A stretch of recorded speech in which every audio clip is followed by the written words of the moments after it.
Once again he entered into a synagogue, and a man with a withered hand was there. So they were watching him closely to see whether he would cure the man on the Sabbath, in order to accuse him. He said to the man with the withered hand, "Get up and come to the synod." Next he said to them, "Is it lawful on the Sabbath to do good or to do harm, to save a life or to kill?" But they kept silent. After looking around at them with indignation, being thoroughly grieved at the insensibility of their hearts, he said to the man, "Stretch out your hand." And he stretched it out, and his hand was restored. At that, the Pharisees went out and immediately began holding counsel with the party followers of Herod against him in order to kill him. But Jesus departed for the sea, along with his disciples, and a great multitude from the Galilee and from Judah followed him. Even from Jerusalem and from Idumea, Jerusalem, Idumea, and from across the Jordan, and from around Tyre and Sidon, a great multitude came to him when they heard about the many things he was doing. And he told his disciples to have a small boat ready for him, so that the crowd would not be pressed in on him, because he cured many, and all those who had serious diseases were crowded around him to touch him. Even on the unclean spirits, whoever they saw would fall down before him and cry out and say, "You are the Son of God." But many times he sternly ordered them to not make him known. He ascended a mountain and summoned those who he wanted, and they came upon to him. And he formed a group of 12, whom he named apostles. These were those to accompany him when he would send out to preach, and to have authority to expel demons.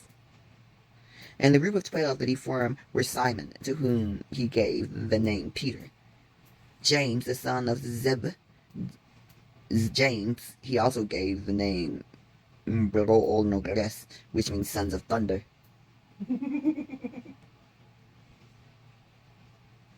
Andrew, Philip, and Bartholomew, Matthew, Thomas, James, the son of Alphaeus, Thaddeus, Simon and Canaan, and Judas Iscariot,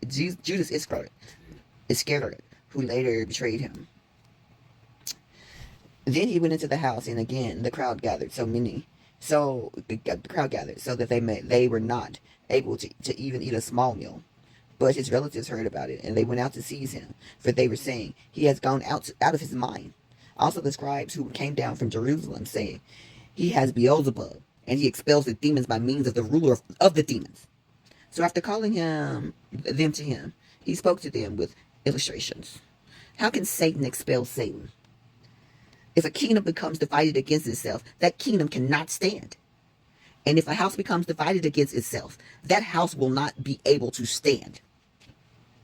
Also, if Satan has risen up against himself and has become divided, he cannot stand up. He cannot stand, but is coming to an end.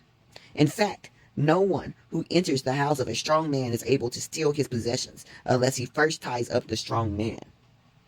Only then can he plunder his house. Truly I say unto you that all things will be forgiven the sons of men, no matter what sins they commit and what blasphemies they speak. But whoever blasphemes against the Holy Spirit has no forgiveness forever, but is guilty of everlasting sin. He said this because they were saying he has an unclean spirit. Now his mother and his brothers came, and standing outside, they sent someone in to call him. As there was a crowd sitting around him, they said to him, "Look, your mother and your brothers are outside asking for you." But he replied to them, "Who are my mother and my brothers?" Then he looked at those sitting around him in a circle and said, "See my mother and my brothers. Whomever does the will of God, this one is my brother and sister and mother."